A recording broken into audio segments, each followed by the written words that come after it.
وربما قال البعض منكم أيها الأخوة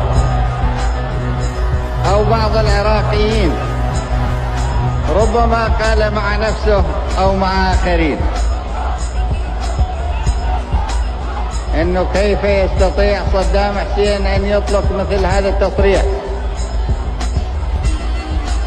ويعتقد أن شعب صغير تعداده 14 مليون قادر على أن يقف بوجه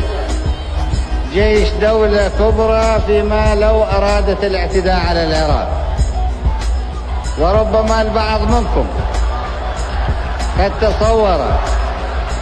أن الكلام الذي قلناه في ذلك الوقت هو محض كلام حماس،